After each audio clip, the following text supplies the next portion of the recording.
Et ouais, c'est l'heure les gossip pop de Coffee Show, l'info hip-hop du jour mijotée à la vapeur façon gigot de 7 heures par Guérin. Mais les petits plats dans les Wesh, la street, ça dit quoi? Ça va quoi? Bien, pardon de vous le dire, mais il va falloir s'attarder sur plusieurs affaires qui secouent le rap game. Enquête, réforme des traites, plagiat et scandale sexuel, c'est tout de suite dans Gossip Pop exclusif. Alors, c'est quoi le premier dossier?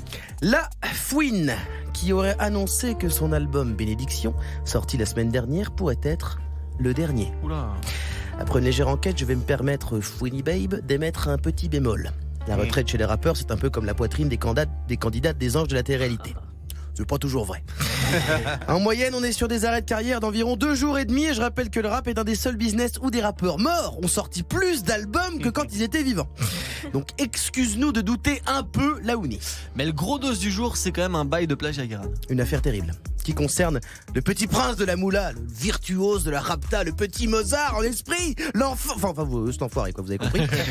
Récemment, il a sorti un son avec Gambi qui s'appelle Dans l'espace, dans lequel il déclare... La Gueudreau est ramenée sous bonne escorte. Elle est bonne et forte, t'as ma parole d'escroc.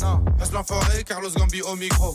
Je vais tout baiser comme les événements de récemment. Et là, les gens se sont dit, ça perd l'hypopète. J'ai déjà entendu ça quelque part. Et le FBI d'Internet a enquêté, la sanction est tombée. L'enfoiré a pompé un couplet. Ouais, et c'était sur ce morceau. La Gueudreau est ramenée sous bonne escorte.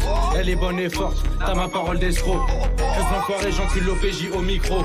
Je vais tout baiser comme les événements de récemment. Oui, l'enfoiré a plagié l'enfoiré. Il a repris un de ses couplets vieux de 2015 et du coup...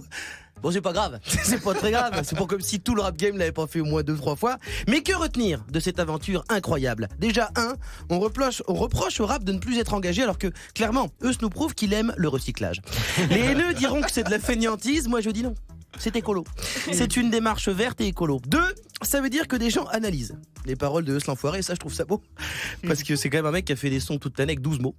Et surtout, vous ne remarquez rien? Y a rien qui vous chiffonne? J'ai envie de dire. Bah oui! En 2020, ça fait quand même un couplet sans dire moula, c'est quand même à saluer.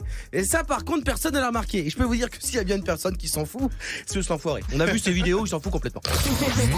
Jusqu'à 9h. Coffee Show, la dose de bonne humeur.